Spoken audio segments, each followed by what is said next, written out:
नमस्कार प्रेक्षकांनो. नशीबवान या मालिकेच्या आजच्या भागामध्ये आपण बघूया. प्रेक्षकांनो, लग्न सराई आहे. लग्न सराई म्हटल्यानंतर इथे माणसांची गर्दी आणि त्याचबरोबर प्रत्येक कार्यक्रम हा जल्लोषात साजरा केला जातो. लग्नामधला महत्त्वाचा कार्यक्रम म्हणजे महत्त्वाचा विधी म्हणजे हळदीचा.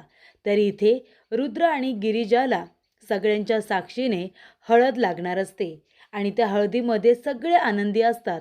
फक्त सावी, त्याचबरोबर उर्वशी आणि प्रिया या तिघीजणी फक्त कट कारस्थानासाठी त्या लग्नामध्ये सामील झालेल्या असतात. तर प्रेक्षकांनो, इथे आधी हळद लागणार रुद्रला आणि मग त्यानंतर त्याची उष्टी हळद लागणार इथे गिरिजाला. तेव्हा प्रेक्षकांनो, सायली आधी रुद्रला हळद लावते आणि त्यानंतर अर्जुन जातो आणि तो सुद्धा रुद्रला हळद लावतो. तर प्रेक्षकांनो, इथे आता अर्जुनच्या हाताला लागलेली हळद त्याने हळूच सायलीच्या गालावरती सुद्धा लावलेली असते. तेव्हा सायली त्याच्यावरती डोळे काढते, तेव्हा अर्जुन लगेचच गप्प बसतो. तेवढ्यातच सायलीसुद्धा त्याच्या गालावरती हळद लावते. तेव्हा प्रेक्षकांनो, वासंती म्हणत असते नागेश्वरला, अहो तुम्ही तिकडे काय करताय? माझी हळद लावून झाली आहे, तुम्ही सुद्धा या रुद्रला हळद लावा. तेव्हा इथे नागेश्वर सुद्धा येतो आणि रुद्रला हळद लावतो. रुद्रला हळद लावून झाल्यानंतर नागेश्वर जाऊन सुभानरावांच्या खांद्याला हळदीची 2 पोटं पुसतो आणि म्हणत असतो की सुभानराव, आता इथे हळदीचा लग्नाचा जेवढे विधी होणार ना तेवढ्याचा व्हिडिओ तयार करायचा आणि सोशल मीडियावरती व्हायरल करायचा. कारण आपण हे लग्न फक्त दुनियेला दाखवण्यासाठी करतोय. आणि 6 महिन्यानंतर इथे गिरिजा जेव्हा खपेल ना, हे जग सोडून जाईल, तेव्हाचा व्हिडिओसुद्धा तिच्या अंत्यविधीचा ट्रेंडिंगवरती चालला पाहिजे, असं आता सुभानरावला नागेश्वर म्हणत असतो. तेव्हा प्रेक्षकांनो, इथे वासंती म्हणत असते की रुद्रला हळद लावून झाली आहे, आता रुद्रची उष्टी हळद इथे गिरिजाला लागणार आहे. तेव्हा प्रेक्षकांनो, सावी म्हणत असते, मावशी तू म्हणाली होतीस ना की रुद्रची उष्टी हळद ह्या गिरिजाला लागणार नाही म्हणून, आता काय करायचं? आता तर उष्टी हळद लागणार. तेव्हा उर्वशी म्हणते, तू नको ग काळजी करू, फक्त 5 पर्यंत मोज. तेव्हा इथे 5 पर्यंत मोजत असतानाच बाहेर आता खूप मोठा स्फोट झालेला असतो. म्हणजे जे काही आता सामर्थ्य असं नाव असतं बंगल्याचं, ते आता स्फोटमुळे जळालेलं असतं. तेव्हा सगळेजण धावत पळत बाहेर जातात. तर प्रेक्षकांनो, सगळेजण बाहेर गेल्यानंतर प्रिया आता बरोबर आतमध्ये येते आणि ज्या काही इथे हळदीच्या वाट्या असतात त्या दोन्ही वाट्या ती उलटून टाकते. तर इथे रुद्रची उष्टी हळद गिरिजाला लागू नये, तेव्हा प्रियाने हा घाट घातलेला असतो. संपूर्ण हळद आता प्रियाने उलटून टाकलेली असते. ती म्हणते, झाली, हळद लागली. तेव्हा प्रेक्षकांनो, दोन्ही वाट्या आता खाली पाडल्यानंतर उष्टी हळद कशी काय लागणार? तेव्हा उर्वशी म्हणत असते की बघितलंत ना, बघितलंत, दादासाहेब नशीबवान मुलगी घरामध्ये आणतायत ना, पण ती घरामध्ये येण्याच्याच आधी किती मोठमोठे अपशकुन घडतायत ते बघा. म्हणजे इथे आता ह्या नावालाच आग लागली. ही जेव्हा पूर्णपणे घरात येईल ना सून म्हणून, तेव्हा या घरालाच आग लावेल की नाही बघा तुम्ही. तेव्हा प्रेक्षकांनो, गिरिजाला वाईट वाटतं. गिरिजा आता रडतच घरामध्ये येते. तेव्हा इथे सायली म्हणत असते, गिरिजा, अगं तू कुठल्या बाईच्या बोलण्याकडे लक्ष देतेस? त्या बाईच्या. ती कधी तुझा चांगला विचार करते का? तेव्हा प्रेक्षकांनो, इथे आता गिरिजा म्हणत असते की खरंच का ताई, माझ्यामुळे अपशकुन होत आहेत? मग हे सगळं काय आहे? तर प्रेक्षकांनो, तिथे आता हळदसुद्धा संपूर्णपणे उलटण्यात आलेली असते. तेव्हा इथे उर्वशी म्हणते, बघा तुम्ही सगळे तुमच्या डोळ्याने बघा, तिथे नावाला आग लागली, इथे रुद्रची उष्टी हळदसुद्धा सगळी खाली सांडली. एका पाठोपाठ एक अपशकुन होत आहेत दादासाहेब, तरीसुद्धा तुम्हाला हीच मुलगी नशीबवान सून म्हणून घरामध्ये हवी आहे. तेव्हा इथे हे लग्न मान्यच नाही आहे कुणाला. तेव्हा इथे सायली म्हणते, असं कसं? कुणीतरी नक्कीच हे सगळं मुद्दामून घडून आणतंय ना. तेव्हा उर्वशी म्हणते, कुणाकडे बोट करून बोलतेस तू? सांग ना, कुणावरती संशय आहे तुला? माझ्यावरती? तेव्हा सायली म्हणते की या घरामध्ये अशी बरीचशी मंडळी आहे ज्यांना या लग्नामध्ये प्रॉब्लेम आहे, बरोबर ना? त्यांना हे लग्न निर्विघ्नपणे पार पडावं असं वाटतच नाही आहे. त्यांनीच हे कशावरून केलं नसेल? तेव्हा उर्वशी म्हणते, तोंड सांभाळून बोल. तेव्हा अर्जुन म्हणतो, 1 मिनिट, माझ्या बायकोशी बोलताना नीट बोलायचा. तिचा अपमान केलेला मी सहन करणार नाही. आणि जर एवढंच असेल तर उत्तर द्या ना, हे सगळं कुणी का मुद्दामून करत नसेल? हे लग्न होतंय हे काही लोकांना बघवतसुद्धा नाही आहे. तेव्हा प्रेक्षकांनो, इथे आता गिरिजाला वाईट वाटत असतं. तेव्हा इथे रुद्र म्हणत असतो की "1 मिनिट, आता तू जरा आता थांबतेस का? अर्जुन, तू जरा थांब." तेव्हा इथे अर्जुन आता गप्प बसतो. तर इथे रुद्र म्हणत असतो की "हे बघा, हे लग्न होऊ नये असं काही लोकांना वाटतंय हे पण मला मान्य आहे. पण हे जे काही घडतंय ते अपशकुन आहे असं बोलू नकोस तू आत्या. लग्नाचं घर आहे, नावाला तिथे आग लागली, शॉर्ट सर्किट झाला असेल, योगायोगसुद्धा असेल ना आणि हळदीचं म्हणशील, कुणाचा तरी हातपाय लागला असेल, तेव्हा ती हळद सांडली असेल. प्रत्येक गोष्टीमध्ये शकून अपशकुन आणायची काही गरज नाही आहे. आणि तसंही दुसरी हळद बनवायला घ्या, दुसरी हळद लावूया ना आपण." तेव्हा प्रेक्षकांनो, इथे आता सायली ही खूपच जास्त इमोशनल झालेली असते गिरिजाला बघून. ती म्हणते, "गिरिजा रडू नकोस गं, या सगळ्यामध्ये तुझी काही चूक नाही आहे." तेव्हा इथे गिरिजा म्हणत असते, "सायलीताई, मी या लग्नाला मनापासून तयार नाही आहे म्हणून हे सगळं घडतंय का? म्हणूनच घडत असेल कदाचित. म्हणूनच रुद्राची उष्टी हळद मला लागलेली नाही आहे." तेव्हा प्रेक्षकांनो, इथे आता सायली अर्जुन म्हणतात की "असं खरंच काही नाही आहे." रुद्र म्हणत असतो, "अर्जुन, तुला तुझ्या बायकोला कोणी बोललेलं चालत नाही ना? तसंच मला माझ्या गिरिजाच्या डोळ्यात आलेलं पाणी बघवत नाही रे." तेव्हा इथे अर्जुन म्हणतो, "आणि आपल्या बायकोच्या डोळ्यात पाणी आलंसुद्धा नाही पाहिजे." तेव्हा इथे सायली अर्जुन दोघेजण एक युक्ती करतात. इथे रुद्रला आणि गिरिजाला एकमेकांच्या शेजारी उभं करत असतात आणि एकमेकांना धक्का देतात. तेव्हा गिरिजा आता पडणारच असते. तेवढ्यातच रुद्र तिला सावरतो. तेव्हा रुद्रच्या गालाला लागलेली हळद इथे बरोबर गिरिजाच्या गालावरती सुद्धा लागते. आणि त्याचबरोबर इथे गिरिजाने रुद्रचे हात पकडलेले असतात. तेव्हा रुद्रच्या हाताची हळद तिच्या हातांना लागलेली असते. तेव्हा सायली म्हणते, "चला, हा चांगला शकुन आहे. रुद्रची उष्टी हळद गिरिजाला लागली, त्यामुळे आता लग्नाची तयारी सुरू करा." तेव्हा प्रेक्षकांनो, इथे आता मनू म्हणत असतो की "अरे बाबा, लवकर कर ना, तेव्हा आपल्यासाठी मोठी गाडी पाठवली त्यांनी." तेव्हा प्रेक्षकांनो, काका म्हणतात, "अरे हो बाबा, झालोय मी तयार. आपल्यासाठी गाडी नाही पाठवतील तर काही बैलगाडी पाठवतील का? चल, आपल्याला आता उशीर होतोय." तेव्हा इथे तो माणूस म्हणतो की "तुम्ही दत्तात्रय लोखंडे ना? नागेश्वर साहेबांनी तुमच्यासाठी गाडी पाठवली, चला गाडीमध्ये बसा." तेव्हा दत्तू आणि मनू दोघेजण त्या गाडीमध्ये बसतात. त्यानंतर सायली म्हणत असते, "गिरिजा, आता कसलाही विचार करू नकोस गं, आता हळद लागली आहे ना तुला." तेव्हा गिरिजा म्हणते, "पण ताई, अगं अजून बाबा आणि मनू दोघेजण आले नाही गं, त्यांना का इतका उशीर होतोय?" तेवढ्यातच इथे गिरिजासाठी एक फोन येतो. तेव्हा फोनवरती सांगितलं जातं की तिच्या वडिलांची तब्येत ठीक नाही आहे आणि त्यामुळे इथे गिरिजाला आता धावत पळत जावं लागतं. तेव्हा सायली म्हणते, "अगं गिरिजा, काय झालं?" पण गिरिजा काही न बोलता सरळ तिथून निघून जाते. तेव्हा इथे उर्वशी म्हणत असते की "बघितलं, मी म्हणाले होते ना, तिच्या वडिलांची माहिती कळली तर ती कसलाही विचार न करता त्याच हळदीच्या अंगाने बाहेर निघून जाईल." तेव्हा प्रिया म्हणते, "चला आता सावी, आता तर गिरिजा गेले, आता रुद्रबरोबर तुझंच लग्न होणार." तेव्हा प्रेक्षकांनो, इथे दत्तू म्हणत असतो की "दादा, हो कुठे घेताय तुम्ही? हा रस्ता नाही आहे नागेश्वर साहेबांच्या घराचा, दुसरा रस्ता आहे." तेव्हा मनू म्हणतो, "काका, तुम्ही आम्हाला कुठे नेताय?" तेव्हा तो माणूस म्हणतो, "गप्प बसायचं, तोंडातून एक शब्द काढायचा नाही." कारण तो माणूस नागेश्वरचा नसून उर्वशीचा असतो. उर्वशीने सांगितलेलं असतं दत्तू आणि मनूला गायब करायला. तेव्हा इथे दत्तू म्हणत असतो, "दादा, असं काय करताय? माझ्या मुलीचं लग्न आहे, आम्हाला तिथं जायचं आहे." तेव्हा तो माणूस म्हणतो, "गप्प बसा, तोंडातून एक शब्द काढू नका." आणि तेवढ्यातच समोर आता गाडी थांबलेली असते. तेव्हा तो माणूस म्हणतो, "काय झालं?" तेव्हा अर्जुन आणि सायली दोघेजण आपली गाडी घेऊन आलेले असतात. अर्जुन येतो आणि ते आता ड्रायव्हरला त्याचबरोबर त्या माणसाला गाडीतून बाहेर खेचून काढतो आणि त्यांना मार मार मारतो, त्यांची चांगली धुलाई करतो. त्यानंतर प्रेक्षकांनो, अर्जुन म्हणतो, "मनू, कसा आहेस तू? ठीक आहेस ना?"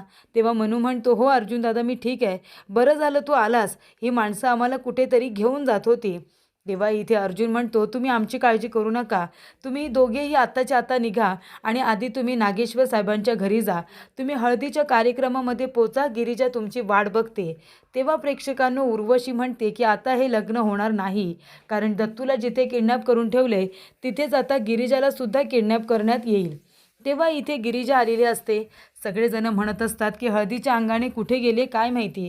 गिरिजा आल्यानंतर रुद्र म्हणत असतो, गिरिजा कुठे गेला होतात तुम्ही?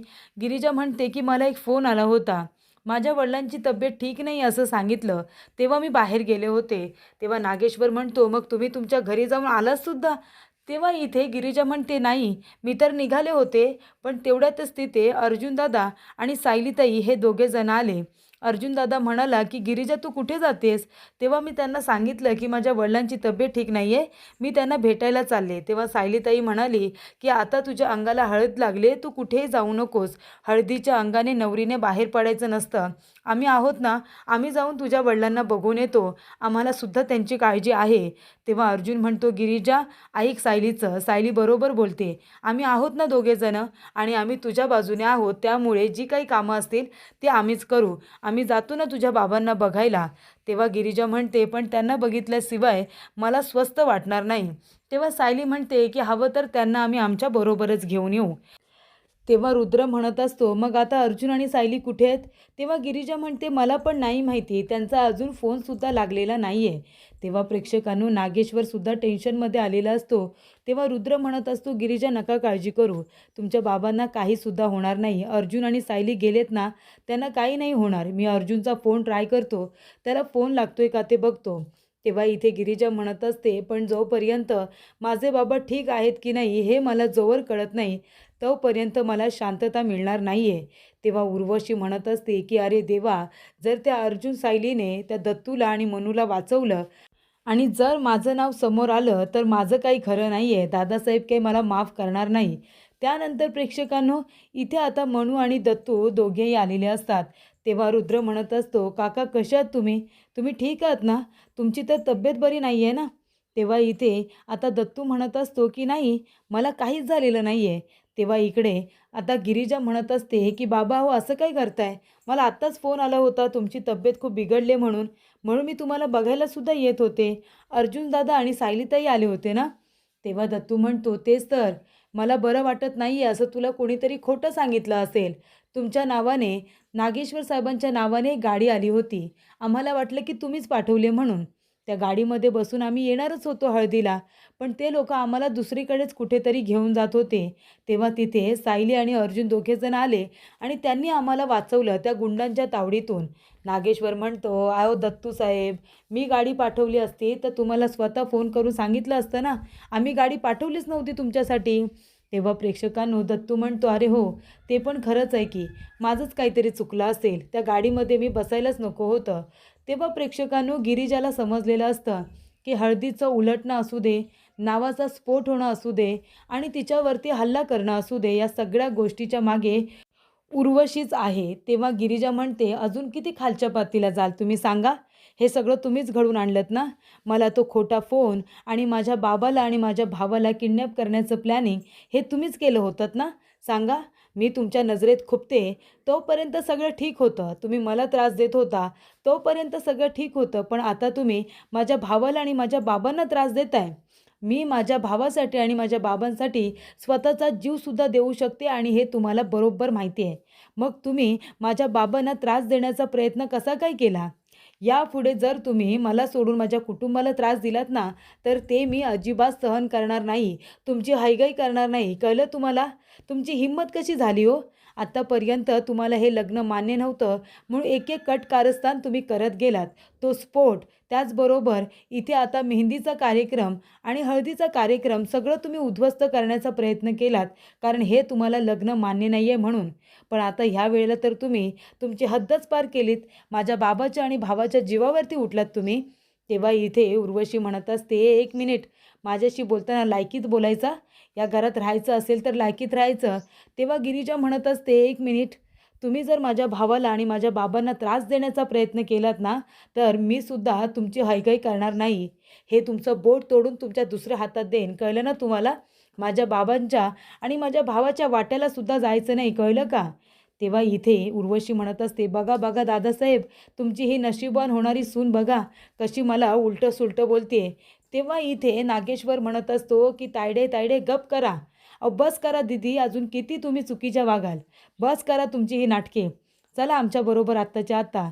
तेव्हा इथे उर्वशी म्हणत असते, दादासाहेब प्रत्येक वेळेला तुम्हाला आम्हीच कसे काय चुकीचे वाटतो? म्हणजे तुमची सून बोलते ते बरोबर. गिरिजा म्हणते मला माहिती आहे ना हे सगळं तुम्हीच केलं आहे. तेव्हा इथे नागेश्वर म्हणतो, दीदी चला, चला आमच्याबरोबर आणि तिला रूममध्ये टाकतो आणि म्हणतो, दीदी किती वेळा सांगितलं त्या पोरीपासून लांब राहा, या लग्नापासून लांब राहा, पण तुम्ही माझं ऐकत नाही. तुम्हाला कट कारस्थानं करायचीच आहेत. तुम्हाला काय वाटतंय तुम्ही हे जे काही केलं ते माझ्या लक्षात आलं नसेल का? असं वाटतंय तुम्हाला? आमच्या तेव्हाच लक्षात आलं होतं हे लग्न या घरामध्ये तुम्हाला आणि त्या सावीला मान्य नाही आहे, म्हणून तुम्ही कट कारस्थानं करताय ना. पण आता हळदीचा कार्यक्रम व्यवस्थित पार पडेपर्यंत तुम्ही बाहेर यायचं नाही आणि जर आलात ना बाहेर तर आमच्यापेक्षा वाईट कुणीही नसेल. तेव्हा प्रेक्षकांनो इथे आता रुद्र गिरिजाची माफी मागत असतो. तो म्हणत असतो, गिरिजा आत्या जे काही वागली तिच्या वतीने मी तुमची माफी मागतो. तिच्यामुळे तुम्हाला खूप त्रास सहन करावा लागला. तेव्हा गिरिजा म्हणते, हे बघा प्लीज तुम्ही हात जोडू नका, तुम्ही नका माफी मागू. या सगळ्यामध्ये तुमची काही चूकच नाही आहे. तुम्ही का सॉरी म्हणताय? तुम्ही अजिबात माफी मागू नका. तेव्हा प्रेक्षकांनो इथे आता रुद्रला या गोष्टीचं वाईट वाटत असतं की उर्वशी लग्न मोडण्यासाठी इतके प्रयत्न करते. तर इथे प्रभास आता एक डोळा उघडून बघत असतो की कशा पद्धतीने उर्वशीला नागेश्वर ओरडत असतो. तेव्हा इथे प्रभास म्हणत असतो की असंच असंच पाहिजे ह्या बाईला, हिचा रोज रोज असाच सत्कार झाला पाहिजे. खूप लोकांना ओरडत असते ना, हिलासुद्धा कोणीतरी बोलतंय या गोष्टीचा मला आनंदच आहे. त्यानंतर प्रेक्षकांनो इथे आता गिरिजा टेन्शनमध्ये असते. तेव्हा वासंती म्हणते, गिरिजा बेटा जे काही झालं त्याचाच विचार करतेस का अजून? तेवढ्यातच इथे गिरिजा म्हणते, नाही नाही आईसाहेब आता मी कसलाही विचार करत नाही आहे. तर इथे प्रेक्षकांनो आता विशाखा आलेली असते, गिरिजाची मैत्रीण. ती म्हणते, काय मग कशी आहे आमची नवरी मुलगी? तेव्हा इथे गिरिजा म्हणते, विशाखा मला तुझ्याशी अजिबात बोलायचं नाही आहे. काय गं काल तू मेहंदीच्या कार्यक्रमाला आली नाहीस आणि आता येतेस? तेव्हा इथे विशाखा म्हणत असते, अगं काय करू मी? कामामध्ये इतकी बिझी झाले होते ना की मला यायलाच नाही मिळालं. पण आता आले की नाही, आता माफ कर ना. तेव्हा प्रेक्षकांनो सायली आणि अर्जुन दोघेजण आलेले असतात. तेव्हा इथे आता सायली म्हणत असते, गिरिजा ही कोण गं? तेव्हा गिरिजा म्हणते, ताई ही आहे माझी सगळ्यात जवळची मैत्रीण विशाखा आणि विशाखा ही आहे माझी सायलीताई. तेव्हा सायली म्हणत असते की विशाखा तुझ्याबद्दल खूप ऐकल्या, गिरिजा सारखं तुझ्याबद्दल सांगत असते. तेव्हा विशाखा म्हणते, हो ना, थँक्यू सो मच. त्यानंतर प्रेक्षकांनो इथे रुद्र आलेला असतो आपल्या आत्याजवळ बोलायला. तो म्हणतो, आत्या. तेव्हा उर्वशी म्हणते, ये आता तुला आत्याची आठवण आली का? तेव्हा इथे रुद्र म्हणतो, आत्या तू हे सगळं का करतेस? आमच्या लग्नामध्ये तू विघ्न आणण्याचा प्रयत्न का करतेस? हे बघ तुला माहिती आहे मला गिरिजा किती आवडतात. माझं त्यांच्यावरती प्रेम आहे. मला त्यांच्याशी मनापासून लग्न करायचं आहे आणि आबासाहेबांनी सुद्धा आमच्यासाठी त्यांची निवड केली आहे. मग तरीसुद्धा तू हे सगळं का करतेस? लग्नामध्ये विघ्न आणण्याचा प्रयत्न कशासाठी? तेव्हा इथे उर्वशी म्हणत असते की ठीक आहे, तुझं तिच्यावरती प्रेम आहे ठीक आहे, दादासाहेबांनी तिची निवड केली ठीक आहे, पण तिला तुझ्याबरोबर मनापासून लग्न करायचं आहे का? तू बोललास का, तिला विचारलंस? तेव्हा इथे रुद्र म्हणतो, हो विचारलं आम्ही तिला. आणि तेव्हा ती स्पष्टपणे जरी काही बोलली नसेल तरीसुद्धा त्यांना हे लग्न करायचं आहे. जर त्यांना हे लग्न करायचं नसतं तर माझ्या नावाची मेहंदी का लावली असती? माझं हातावरती नाव का लिहून घेतलं असतं? माझी उष्टी हळद का लावून घेतली असती? हे सगळं का केलं असतं त्यांनी? तेव्हा इथे उर्वशी म्हणत असते, कारण हे सगळं कॉन्ट्रॅक्टचा भाग आहे. तेव्हा रुद्र म्हणतो, म्हणजे? तेव्हा उर्वशी म्हणते की जा, तुझ्यात हिंमत असेल ना तर दादासाहेबांना जाऊन विचार की खरंच ती मुलगी तुझ्याबरोबर आनंदाने लग्न करते का? की दादासाहेबांनी तिच्याकडून एक कॉन्ट्रॅक्ट साईन करून घेतलं आहे, ते विचार ना त्यांना. तेव्हा इथे आता रुद्र म्हणतो, जर तसं असेल तर मी आत्ताच्या आत्ता जातो आणि इथे माझ्या वडिलांना विचारतो, बाबासाहेबांना विचारतो. तेव्हा प्रेक्षकांनो इथे आता रुद्र खूपच जास्त चिडलेला असतो. त्याला जास्त राग आलेला असतो आणि वाईटसुद्धा वाटलेलं असतं की खरोखर माझ्या लग्नाचं कॉन्ट्रॅक्ट करण्यात आलं आहे का? तेव्हा प्रेक्षकांनो नागेश्वर आता म्हणत असतो की लग्नाचा बार धूमधडाक्यात लावून देऊया. तेव्हा इथे रुद्र म्हणतो, नाही बाबा थांबा, जोपर्यंत मला माझ्या प्रश्नांची उत्तरं मिळत नाही ना तोपर्यंत मी लग्न करणार नाही आहे. तेव्हा नागेश्वर म्हणतो, म्हणजे? तेव्हा इथे रुद्र म्हणत असतो की बाबा माझ्या एका प्रश्नाचं उत्तर द्या, खरोखर गिरिजा माझ्याबरोबर मनापासून लग्न करतायत की तुम्ही त्यांना माझ्याबरोबर लग्न करण्यासाठी भाग पाडताय? तुम्ही गिरिजाबरोबर कुठलं कॉन्ट्रॅक्ट केलं आहे का लग्नाबद्दलचं? त्या मनापासून हे लग्न करायला तयार आहेत की तुम्ही त्यांच्याबरोबर लग्नासाठी कॉन्ट्रॅक्ट केलं आहे? याचं मला उत्तर हवं आहे. हे सगळं काय आहे? तेव्हा इथे रुद्र म्हणत असतो, गिरिजा तुम्ही प्लीज मला खरं खरं सांगा, तुम्हाला मनापासून माझ्याबरोबर हे लग्न करायचं आहे की तुम्ही कुठलं कॉन्ट्रॅक्ट साईन केलं आहे ते मला आत्ताच्या आत्ता सांगा. तेव्हा प्रेक्षकांनो, इथे आता गिरिजा घाबरते. तिला आता आठवतं नागेश्वर म्हणालेला असतो की आपल्यामध्ये जे काही बोलणं झालं आहे, जे काही कॉन्ट्रॅक्ट झालं आहे त्याबद्दल तुम्ही गीते रुद्रला काहीसुद्धा सांगायचं नाही आहे, कळलं तुम्हाला? तेव्हा प्रेक्षकांनो, इथे आता सायली म्हणत असते की गिरिजा, रुद्र भाऊजी जे काही विचारतायत त्याचं त्यांना खरं खरं उत्तर दे, बोल त्यांच्याबरोबर. तेव्हा रुद्र म्हणत असतो, गिरिजा खरंच सांगा मला, तुम्ही कुठल्या तरी दबावाखाली येऊन हे लग्न करताय की तुम्हाला सुद्धा मनापासून माझ्याबरोबर लग्न करायचं आहे, मला उत्तर हवं आहे. तेव्हा इथे प्रेक्षकांनो नागेश्वर म्हणत असतो, अरे कसलं कॉन्ट्रॅक्ट आणि कसलं काय, त्यांची काही प्रॉपर्टी वगैरे आहे का, ती मी माझ्या नावावरती करून घेतोय का, आहे काय त्यांच्याकडे? तेव्हा रुद्र म्हणतो, बाबा मग ते कॉन्ट्रॅक्ट कसलं आहे ते प्लीज मला दाखवा. माफ करा मी तुमच्याबरोबर उद्धट बोलत नाही आहे, पण जे काही ते कॉन्ट्रॅक्ट आहे ना ते मला प्लीज बघू द्या. त्यानंतर प्रेक्षकांनो नागेश्वर आता खूपच जास्त घाबरलेला असतो. तर प्रेक्षकांनो पुढील भागामध्ये संगीत सोहळ्यामध्ये सावी, उर्वशी आणि प्रिया तिघीजणी आता डान्स करतात. तेव्हा प्रिया म्हणत असते की मला काय वाटतं, आपले हात तर बांधलेले आहेत ना, पण कुणीतरी बाहेर अशी व्यक्ती असेल ना, तिचे हात बांधलेले नसतील, ते उघडे असतील आणि ती व्यक्ती आपल्यासाठी काम करू शकते. तेव्हा उर्वशी म्हणते, आहे ना एक व्यक्ती तशी आहे. तर हा तोच माणूस आहे प्रेक्षकांनो, ज्याला इथे गिरिजा आवडते. तर इथे गिरिजा आणि त्याचबरोबर रुद्र दोघेजणं डान्स करत असताना छान आता डान्स करत असतात. त्यांच्यावरती फुलं पाकळ्या पडतात. अर्जुन सायली दोघेजणं डान्स करतात आणि तेव्हा प्रेक्षकांनो गिरिजा आता डान्स करत असताना तिला इथे छकुली छकुली असा आवाज ऐकू यायला सुरुवात होते आणि तसा आवाज ऐकू आल्यानंतर इथे आता गिरिजाला चक्कर येते आणि ती संगीत सोहळ्यामध्ये डान्स करत असताना खाली पडते.